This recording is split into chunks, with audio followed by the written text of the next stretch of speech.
Hello student, आज हम सीखेंगे वर्ड विक्षेपण।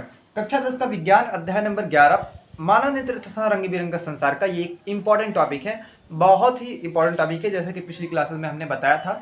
आपको अगर इससे रिलेटेड सारे टॉपिक्स के वीडियोस चाहिए तो हमारे प्लेलिस्ट में जाके चैनल के आप देख सकते हैं। मानव नेत्र तथा रंग बिरंगा संसार नाम से प्लेलिस्ट होगी, उसमें आपके ये पूरा चैप्टर कवर किया गया है। आज हमारा ये वर्ड विक्षेपण वाला टॉपिक इस वीडियो में हम कवर करेंगे और बहुत अच्छे से सीखेंगे।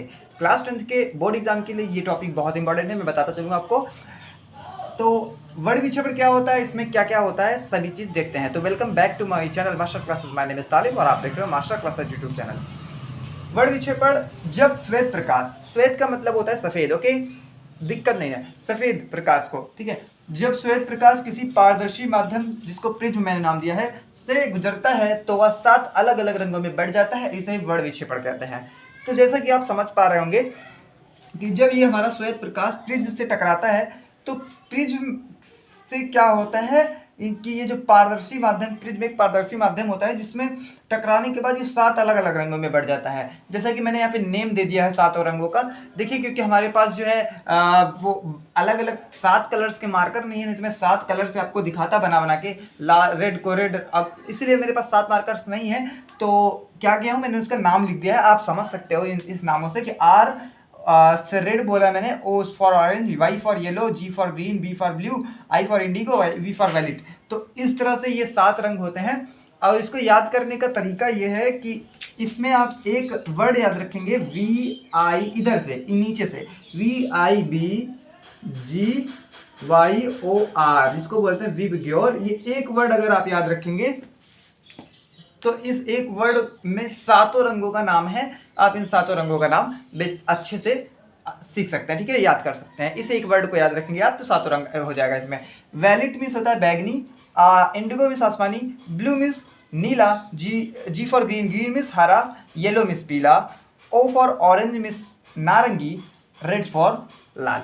ओके, तो 7 रंगों का नाम आप हिंदी में चाहे तो लिख सकते हैं, जैसे मन करे आप याद कर लीजिए, बस 7 रंगों को याद रखिए, ठीक है। तो ये हो गया हमारा प्रिज्म पर वर्ड विक्षेपण। अब इस पर कुछ न्यूमेरिकल, छोटे छोटे न्यूमेरिकल क्या बोलते हैं इसको, एमसीक्यूज क्वेश्चन बनते हैं, जो कि एग्जाम में आपको देखने को मिल सकते हैं। जैसे कि आपसे पूछा जाएगा कि तरंग दैर्ध्य सबसे ज़्यादा क्या किसकी होती है, ठीक है। तरंग दैर्ध्य, जो तरंग दैर्ध्य है वो सबसे ज़्यादा किस रंग की होती है, इसमें इन 7 रंगों में से किसकी तरंग दैर्ध्य सबसे ज़्यादा होती है। तो तरंग दैर्ध्य सबसे ज़्यादा होती है लाल की, ठीक है। ये एमसीक्यूज में पूछा जा सकता है, लाल की अधिक होती है, लाल की अधिक।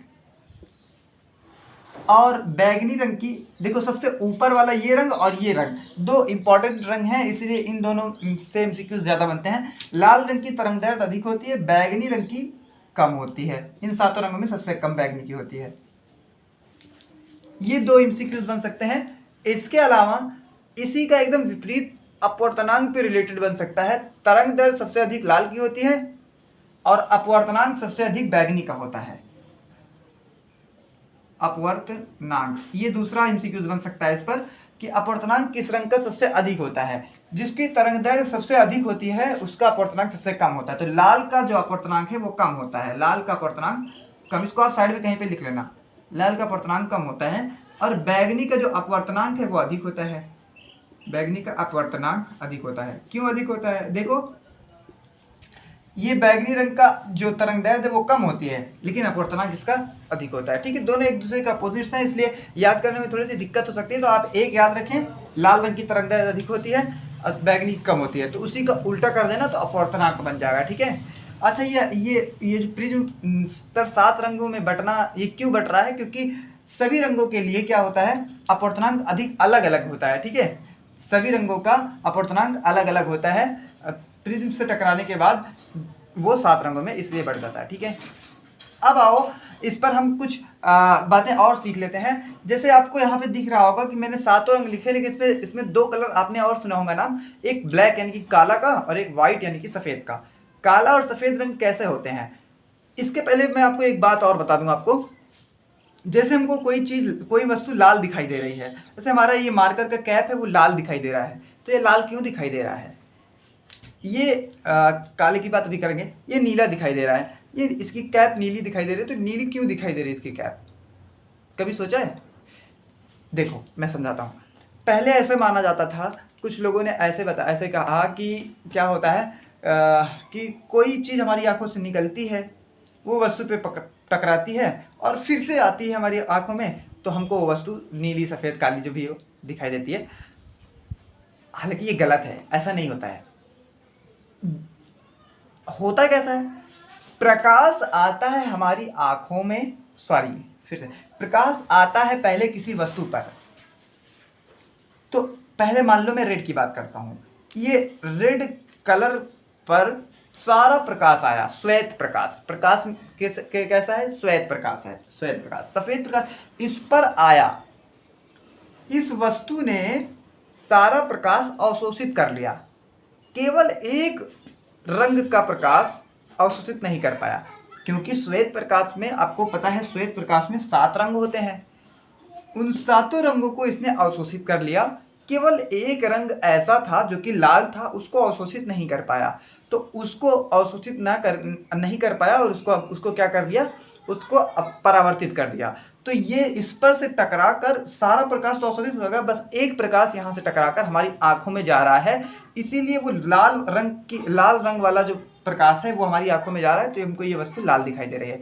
सिमिलरली इसी प्रकार ये वाला कलर क्यों नीला दिखाई दे रहा है? क्योंकि सारा प्रकाश ये अवशोषित कर ले रहा है, केवल नीले प्रकाश को अवशोषित नहीं कर पा रहा है, इसलिए वो प्रकाश हमारी आंखों में जा रहा है, तो हमें नीला दिखाई दे रहा है।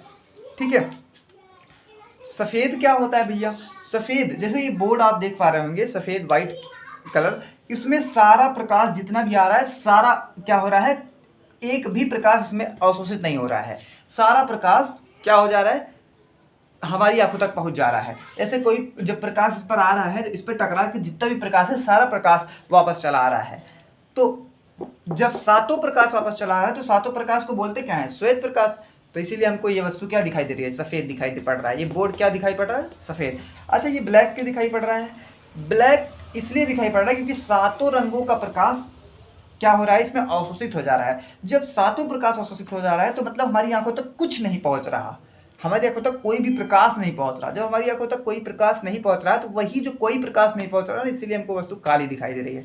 तो काली कोई वस्तु दिखाई क्यों देती है? क्योंकि सारा प्रकाश वो अवशोषित कर लेती है, एक भी प्रकाश को हमारी आंखों तक आने नहीं देती है, इसलिए हमको वो वस्तु काली दिखाई देती है। इट मीन्स आपको समझ में आ गया होगा कोई वस्तु हमें काली सफ़ेद क्यों दिखाई देती है और कोई वस्तु में नीली या और कलर्स की क्यों दिखाई देती है। तो ये वर्ण विक्षेपण का टॉपिक आपको समझ में आया होगा। अच्छा, इसमें सबसे ज़्यादा विक्षेपण किस रंग का हुआ है, ये कोई पूछे तो बैगनी रंग का विक्षेपण। देखो, बैगनी रंग का विक्षेपण सबसे ज़्यादा हुआ है और लाल रंग का विक्षेपण सबसे कम हुआ है। देखो ऐसे गया, ये लाल रंग का विक्षेपण थोड़ा सा हुआ है, ऑरेंज का उससे ज़्यादा, येलो का उससे ज़्यादा, ग्रीन का उससे ज़्यादा, ब्लू का उससे भी ज़्यादा, इंडिगो का उससे भी ज़्यादा, वैलिड का उससे भी ज़्यादा। मतलब सबसे ज़्यादा जो विक्षेपण हुआ है वो वैलिड का हुआ है, यानी कि बैगनी का हुआ है।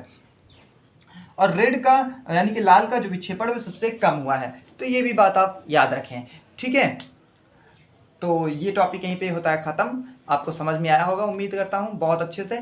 इसमें ज़्यादा कुछ कठिन बात नहीं थी, तो आपको सारी बातें अच्छे से क्लियर हो रही होंगी। तो मिलते हैं नेक्स्ट क्लास में, जिसमें हम देखेंगे हमारे आकाश का रंग नीला क्यों दिखाई देता है, और हम सूर्योदय के समय सूर्योदय और सूर्यास्त के समय दोनों समय हमको जो आकाश है वो लाल क्यों दिखाई देता है। ठीक है, सूरज लाल क्यों दिखाई देता है, सूर्य लाल क्यों दिखाई देता है। ठीक है, इस सब बातों को अगली क्लास में हम डिस्कस बहुत अच्छे से करेंगे। मिलते हैं नेक्स्ट क्लास में। Thanks for watching, all the best.